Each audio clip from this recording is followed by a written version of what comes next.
nom d'Allah, le tout miséricordieux, le très miséricordieux. Alif, Lam, Ra. Voici les versets du livre et d'une lecture explicite. Le jour du jugement dernier, les mécréants voudraient avoir été musulmans, soumis. Laisse-les manger, jouir un temps, et être distraits par l'espoir, car bientôt ils sauront. Or, nous ne détruisons aucune cité sans qu'elle n'ait eu un terme fixé en une écriture connue. Nulle communauté ne devance son terme, ni le retarde. Et les Mécois disent, « Ô toi sur qui on a fait descendre le Coran, tu es certainement fou. Pourquoi ne nous es-tu pas venu avec les anges, si tu es du nombre des véridiques? Nous ne faisons descendre les anges qu'avec la vérité, et alors il ne leur sera pas accordé de répit à ces impies. En vérité, c'est nous qui avons fait descendre le Coran, et c'est nous qui en sommes gardiens. Et nous avons certes envoyé avant toi des messagers parmi les peuples des anciens, et pas un messager ne leur est venu sans qu'ils s'en soient moqués. C'est ainsi que nous faisons pénétrer la mécréance dans les cœurs des coupables. Ils ne croiront pas en lui, le messager ou le Coran, bien que ce soit accompli le sort traditionnel des anciens. Et même si nous ouvrions pour eux une porte du ciel et qu'ils puissent y monter, ils diraient « Vraiment nos yeux sont voilés », mais plutôt nous sommes des gens ensorcelés. Certes, nous avons placé dans le ciel des constellations, et nous l'avons embelli pour ceux qui regardent, et nous l'avons protégé contre tout diable banni. À moins que l'un d'eux parvienne subrepticement à écouter, une flamme brillante alors le poursuit. Et quant à la terre, nous l'avons étalée et y avons placé des montagnes immobiles, et y avons fait pousser toutes choses harmonieusement proportionnées. Et nous y avons placé des vivres pour vous, et placé aussi pour vous des êtres que vous ne nourrissez pas. Et il n'est rien dont nous n'ayons les réserves, et nous ne le faisons descendre que dans une mesure déterminée. Et nous envoyons les vents fécondants, et nous faisons alors descendre du ciel une eau dont nous vous abreuvons, et que vous n'êtes pas en mesure de conserver. Et c'est bien nous qui donnons la vie et donnons la mort, et c'est nous qui sommes l'héritier de tout. Et nous connaissons certes ceux qui parmi vous ont avancé, et nous connaissons ceux qui tardent encore. Certes, c'est ton Seigneur qui les rassemblera, car c'est lui le sage, l'omniscient. Nous créâmes l'homme d'une argile crissante, extraite d'une boue malléable. Et quant au djinn, nous l'avions auparavant créé d'un feu d'une chaleur ardente.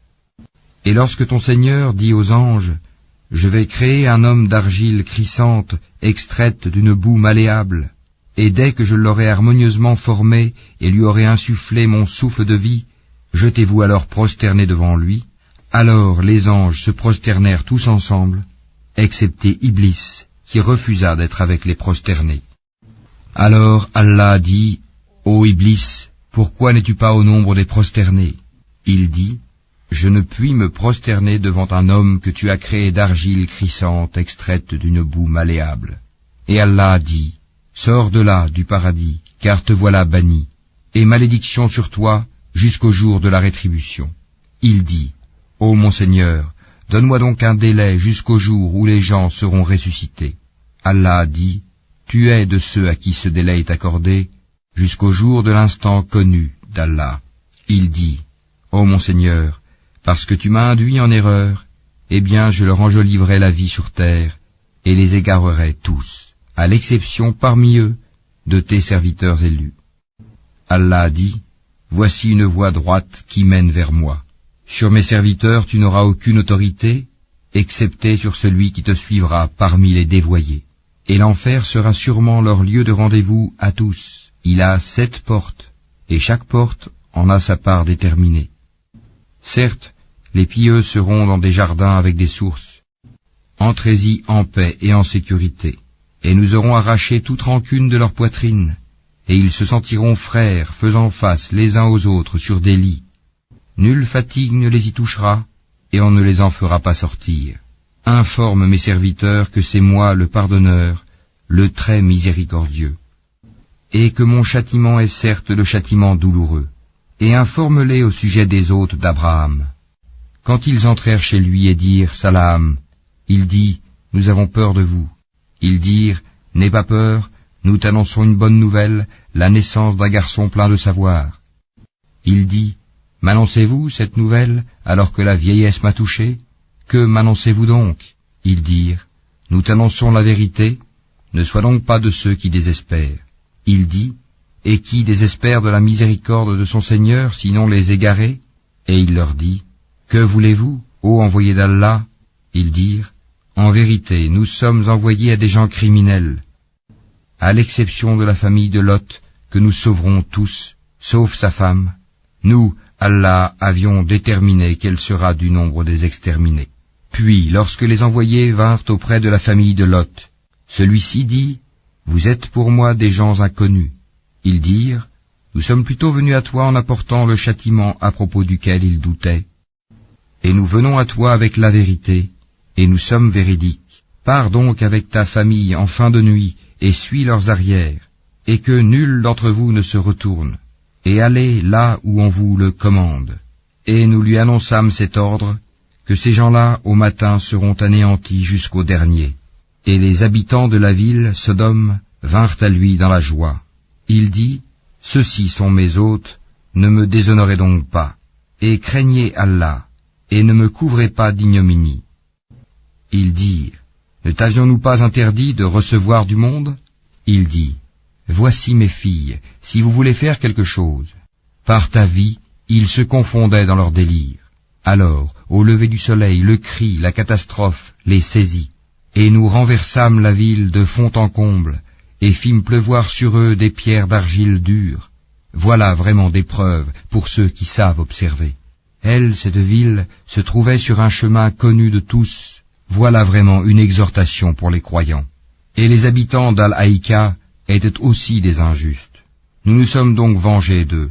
Et ces deux cités, vraiment, sont sur une route bien évidente que vous connaissez. Certes, les gens d'Al-Hijj ont traité de menteurs les messagers. Nous leur avons montré nos miracles, mais ils s'en étaient détournés. Et ils taillaient des maisons dans les montagnes, vivant en sécurité. Puis au matin, le cri les saisit. Ce qu'ils avaient acquis ne leur a donc point profité. Et nous n'avons créé les cieux et la terre et ce qui est entre eux que pour une juste raison. Et l'heure, sans aucun doute, arrivera. Pardonne-leur donc d'un beau pardon. Ton Seigneur, c'est lui vraiment le grand Créateur, l'Omniscient. Nous t'avons certes donné les 7 versets que l'on répète, ainsi que le Coran sublime.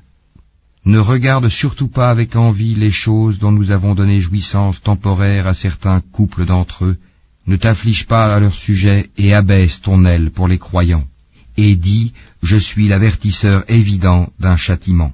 De même que nous avons fait descendre le châtiment sur ceux qui ont juré entre eux, ceux qui ont fait du Coran des fractions diverses pour créer des doutes. Par ton Seigneur, nous les interrogerons tous sur ce qu'ils œuvraient. Expose donc clairement ce qu'on t'a commandé et détourne-toi des associateurs. Nous t'avons effectivement défendu vis-à-vis des railleurs, ceux qui associent à Allah une autre divinité, mais ils seront bientôt. Et nous savons, certes, que ta poitrine se serre à cause de ce qu'ils disent. Glorifie donc ton Seigneur par sa louange et sois de ceux qui se prosternent, et adore ton Seigneur jusqu'à ce que te vienne la certitude, la mort.